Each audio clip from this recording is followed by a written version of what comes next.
morning! Today is Saturday at sobrang aga po namin ni Michael today, guys. Well, actually, it's not very early, pero sa normal na pagising namin ay very early pa siya, guys. Actually, medyo na-late po kami. Kasi yung plano namin, naalis kami dito ng 7:30, pero ngayon ay alas 8 na po dito ng umaga, guys. So yung appointment namin is 9:30. And then sabi ni Michael 1 hour lang daw yung drive doon, pero sabi ko sa kanya, we don't know what will happen sa daan kasi malay mo may traffic, diba? Although it's Saturday, pero hindi natin hawak yung mga darating na pangyayari. Wow, charing. So ayun na nga, plus isa din kung bakit ako medyo na late is because nagpapaganda pa ako, guys. Charing. Sabi ni Michael, bakit daw ako magpapaganda? Doon lang naman daw kami sa Nottingham. Ano lang naman sa procedure daw. Sabi ko sa kanya, malay mo mabuo yung baby, diba? Ayoko naman na pangit lumabas. Charing. Wala lang, guys. Trip ko lang na maglagay ng makeup. O, diba? Guys, andito na po kami sa Care Fertility Nottingham. So, dito po mangyayari yung aming procedure. Pero since maaga pa po kami, guys, so dito muna kami sa car park kasi we're not allowed na maghintay sa loob. And then, one at a time lang daw, guys. So, tatawagan ko sila pag malapit na yung 9:30. Kasi yun yung instruction sa akin ng aking nurse. Guys, tapos na si Michael sa kanyang appointment. Ako yung susunod, pero 12:30 pa, daddy. Matagal pa. Ang gagawin natin. So, ito, dinalhan niya ako, guys, ng coffee. Ang init. Saka na susi.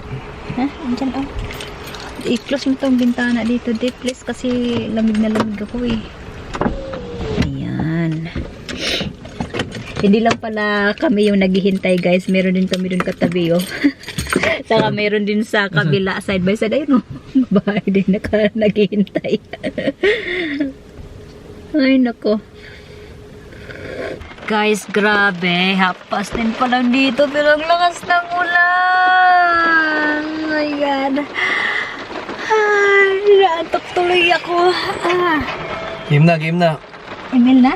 Sige. Balik ulit kami sa email, guys. Guys, andito na po ako sa loob ng Care Fertility. Walang tao. Ako lang. So, very strict sila dito, guys. Naghihintay na lang ako na tawagin ako ng aking nurse. So, I'll see you later kasi hindi po allowed na mag-film kung saan ako pupunta na room. Kasi dito sa UK, very strict sila pagdating sa privacy and confidentiality ng pasyente. Guys, meron po akong sariling kwarto dito. Charing, dito po ako magbibihis. Ayan siya, oh. Ito yung aking gown. Then, kukunin na nila ako dito. So, lang siya, maliit lang na kwarto. Magbibihis lang ako, ha. Guys, ito na po yung suot ko. Ayan. Nakagawa na ako, guys.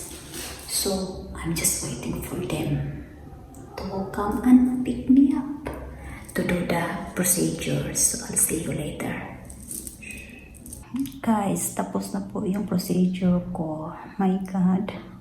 Napaiyak ako kasi sobrang sakit niya. Tapos, hindi ko akalain na sa theater pala nila gagawin yung procedure. Kung kanina, sobrang anxious ko. Mas lumala yung anxiety ko, guys. Nung makita ko yung paligid ng theater. Talagang mahalata mo talaga na tense talaga ako kasi yung muscles ko, yung gumaganon ba. So, ayun, hindi po nurse ang gumawa ng procedure, kundi dalawang doktor. Isa yung actual procedure, saka isa yung nag-scan sa cervix ko. So, ayun. Nung ipasok na nila yung dalawang catheter for the first procedure, guys, nahirapan sila kasi hindi nila makita yung cervix ko kasi hindi po full yung bladder ko.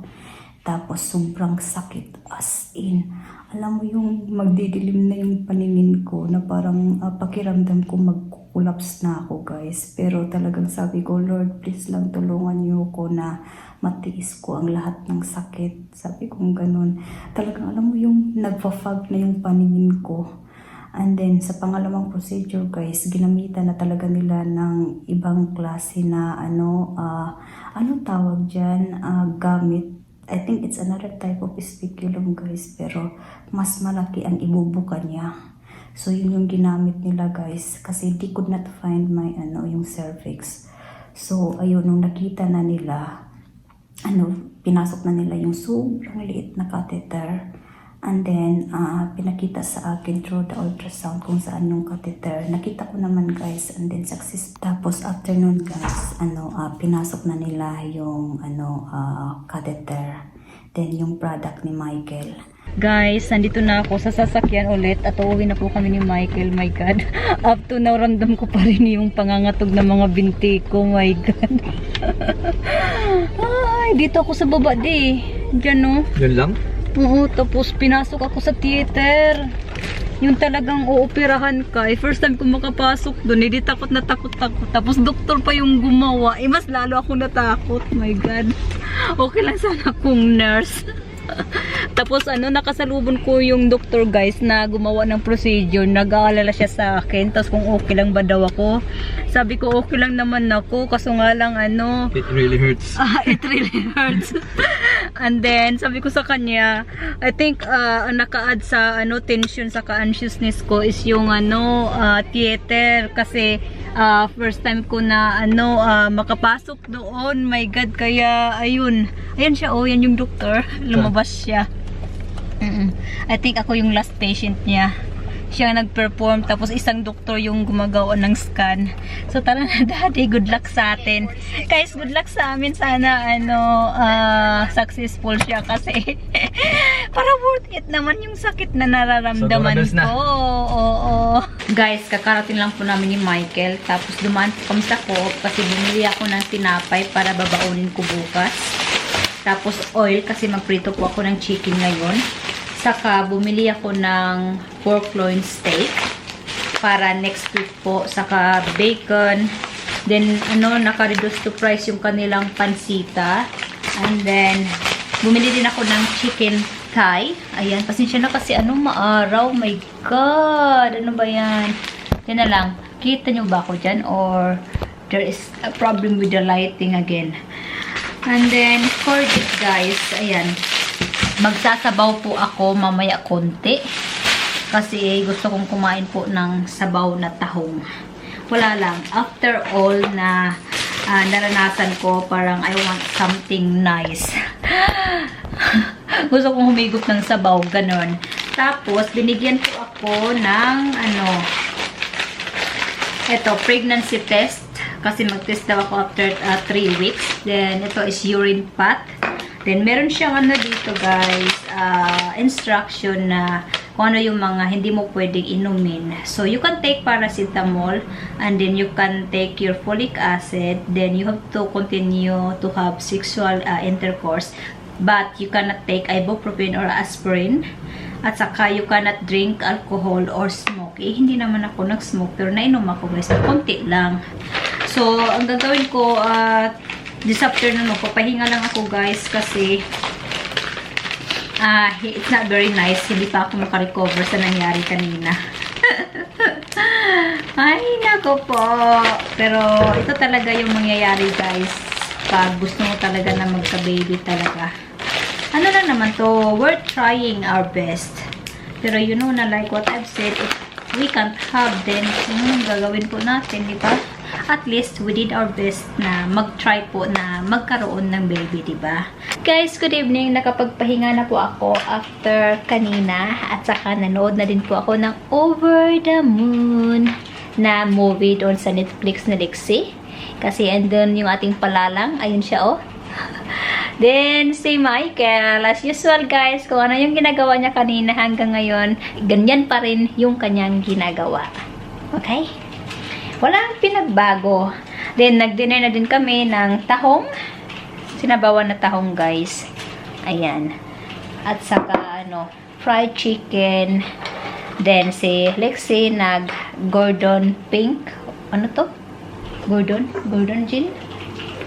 Ayan, Ayan siya.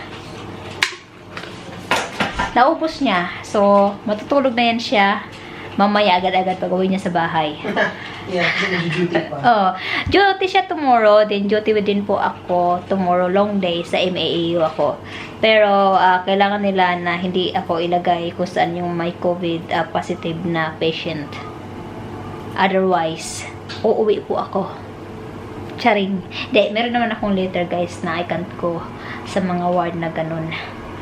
Kasi, my God, mapapagalitan ako. Then, pumirma din ako guys, na breach of contract. Patay tayo, baka makancel yung ating libre na UI sa IVF. My goodness.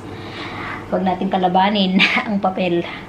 Kasi, dito sa UK guys, it is a very strong evidence. So, charing. Di balik You need to follow the rules. Ganun lang. Kung gusto mo mandatili dito, i-follow mo na lang para hindi sasakit yung ulo nyo. So, okay. I'm gonna say goodbye now. So, I'll see you tomorrow. Bye-bye!